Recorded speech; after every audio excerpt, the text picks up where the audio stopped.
Hello everybody, it's Nick here with Nick Tolman Music, and today we're going to go ahead and continue our beginner guitar lesson series using the Hal Leonard guitar method, Book 1. Let's get started.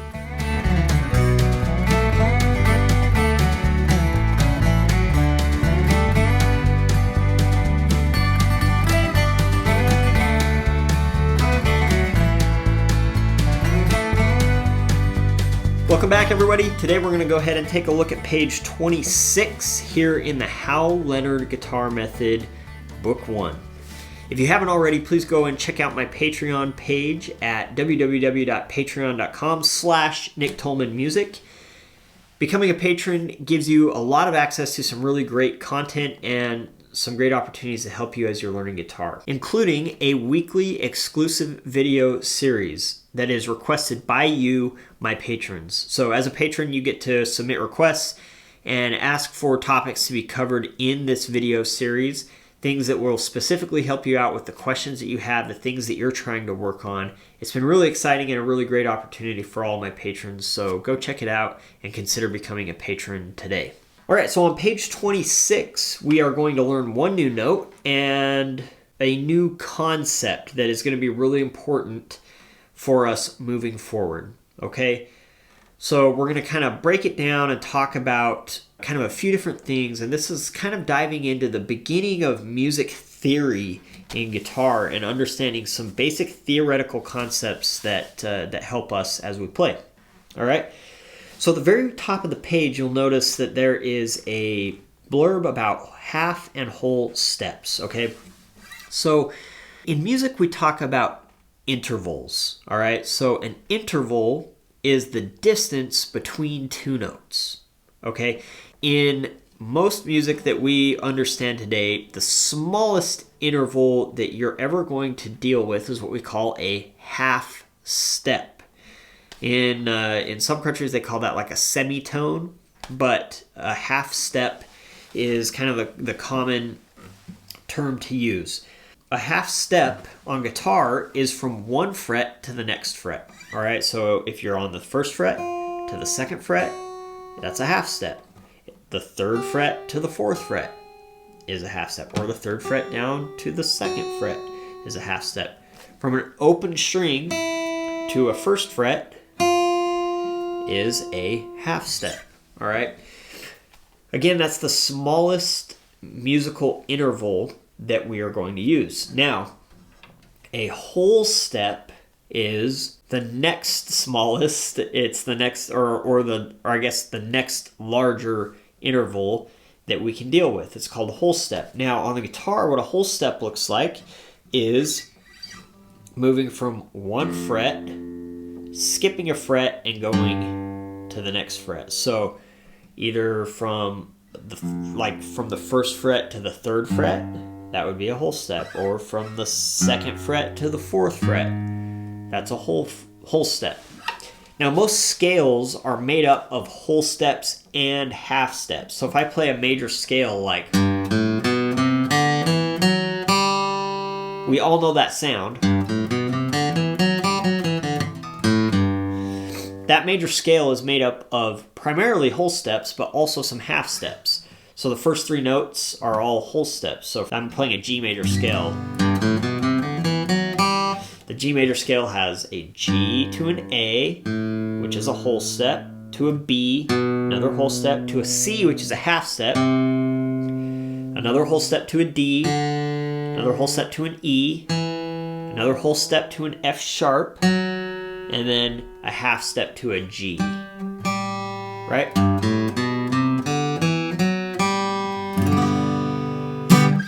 Now there are also intervals like thirds and fourths and fifths and sixths and sevenths and eighths and ninths, and it goes on and on and on.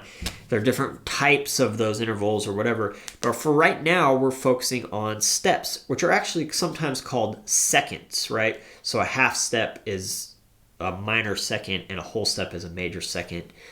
You don't need to really worry too much about that, but if you ever hear someone say, oh, major second, minor second, that's what they're talking about, all right? Okay, so now that we've talked a little bit about steps, let's talk a little bit about the next concept, which is directly related to that, which is the new note that we're going to learn, which is F sharp. All right. So we're actually just going to talk about all 3 octaves of F sharp that are in first position. So we have F sharp here on the first string, which is the 2nd fret of the first string. We have F sharp here, which is going to be the 4th fret of the 4th string. And then we have F sharp down here on the 6th string, which is going to be the 2nd fret of the 6th string. The 3 F sharps.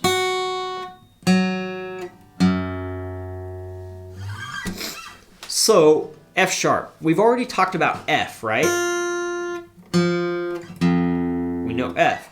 Now, what's the difference between F and F sharp? Well, a sharp note is always 1/2 step higher than the natural version of that note.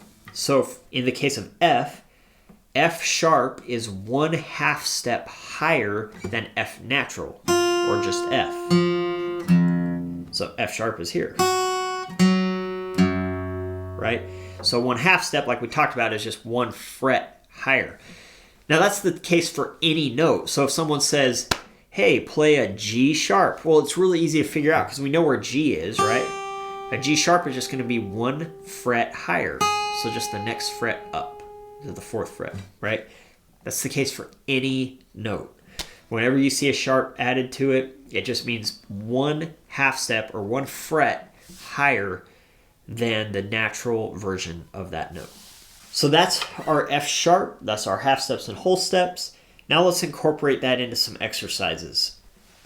In exercise 57, it's kind of just, it's not really intended to be played from start to finish. It's kind of intended to look at each individual measure. So I'm actually not even going to turn the metronome on. We're just going to talk about each measure and how this works, all right? Now the first measure brings to light a really important thing to know, and that is that if you ever see a sharp sign, and this actually works for flats as well, so we haven't talked about flats, but when we get there, it works the same. But if you see a sharp sign in a measure, that sharp is good for the entire measure, all right? Unless they use what's called a natural sign that looks like this. If you see that, then that means, okay, go back to natural. But if you see a sharp toward the beginning of a measure and then that note comes up again later in the measure, it's still sharp. All right, so we see that here on the first measure. We have E, F sharp, G, and then another F. There's not a sharp next to it, but it is still sharp because that sharp happened in the measure. All right, so just remember that. That's an easy thing to forget, but it's an important thing to remember. That a sharp, an accidental, we call it whenever there's a sharp or flat within a measure, is called an accidental. That lasts through the whole measure unless marked otherwise, okay? Then we have this second little measure of 57. We're dealing with the mid-range F sharp. Okay, you can repeat that as many times as you need to. And we have another measure kind of focusing on that one. G, F sharp, G, A. This one's kind of important because you're dealing with the half step below, but you're noticing how that works. So from the G to the F sharp, that's a half step, right? So you're from the open G down to the 4th fret of the 4th string, that's a half step. And then back up to G, another half step. Good. So I'd practice that one again as much as you need to feel comfortable there. And yes, we're going to use our 4th finger for that F sharp. All right. And then the last little measure here on 57, we have E, F sharp, G, and again, this last note is still F sharp, even though there's not a sharp right next to it. Okay? Very good. All right, so drill those little measures as much as you need to, and then let's go ahead and add this to exercise 58. Now, 58, this is Danny Boy. I love this melody. If you have never heard any great arrangements of this, just search it. It's a beautiful song. There's been thousands of arrangements of it. And yeah, so here we go. We're going to start at 72 on the metronome. We're probably not going to go much faster, even if we even do, because this is generally kind of a slower ballad anyway. So here is 72 Danny Boy. 1, 2, 3, 4, 1.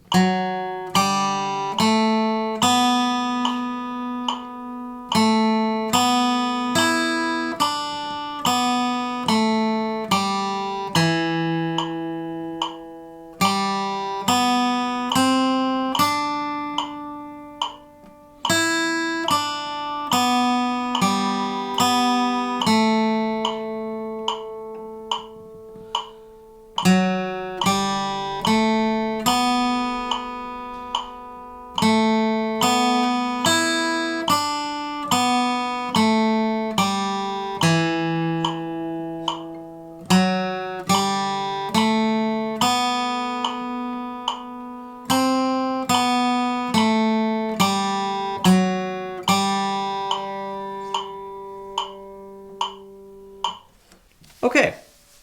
All right, so we're definitely utilizing the new F sharp that we've learned. However, in this particular melody, we're only using this mid-range F sharp with our fourth finger on the fourth string. We don't use the high F sharp or the low F sharp. And that's okay. So we're going to go ahead and start right on that F sharp, and this is pickups. Those first three notes are pickups. We start on beat 2 of that pickup measure. So count-in is going to be 1, 2, 3, 4, 1. 2, 3, 4, 1. All right. So here it is. 3, 4, 1. Just write up the notes. 2, 3.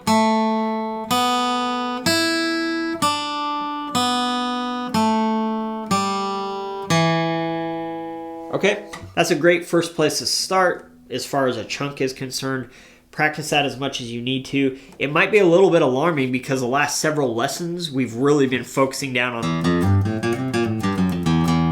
in those lower strings. So now that we're playing up on the first and second string again, it might feel a little awkward. So just take it slow and work this out, and it should be fine. Okay, in that third full measure, we've got the A, G, B, right? Just kind of being aware of that motion with just your second finger and just kind of identifying that. No big deal, right? Last measure, we've got a tie. So in that second to last measure of the first line, 3, 4, 1, 2, 3. Second line, 1, 2, 3. Another tie. 1, 2, 3, 4, 1. And then it repeats. This is the same as the beginning. 2, 3. This is all the same. Still the same. Now it changes right here. 1. 1, 2, 3.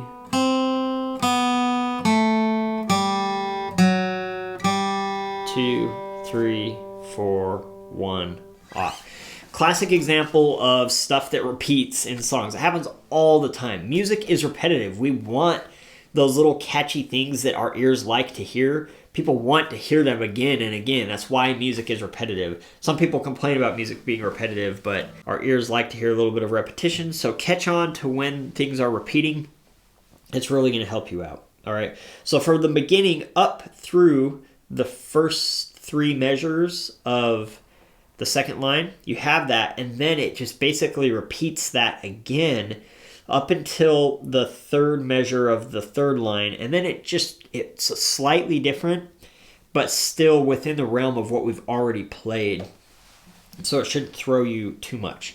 Watch out for the ties. Make sure that you're counting through those ties and playing the notes as long as they need to be held. All right. Let's go ahead and add the chords to this at 72, and we'll go from there. So here are the chords and melody together at 72. 1, 2, 3, 4, 1.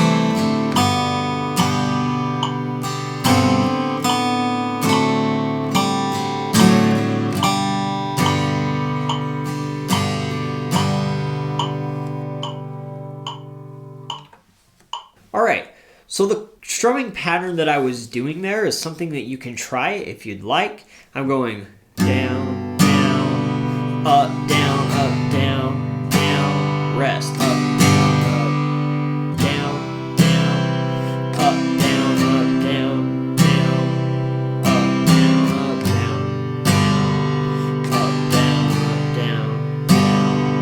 up, down, right? Now, you can also just keep it simple if you want to just do quarter notes. Or if you want to do the picking pattern that we talked about before, like down, down, down, down, down, down. Any of those will work. I try to kind of give some variety and give you some different ideas as we go for these chord strumming patterns. And so take it or leave it on that one. Feel free to try out that strumming pattern that I was doing. But you definitely want to practice these chords. These ones are not grayed out. These chords you do know, so I would definitely practice them and incorporate them into learning this song. All right, that's our lesson today. Thank you so much for tuning in. If you haven't already subscribed, please do so, and we will see you next time. Thanks.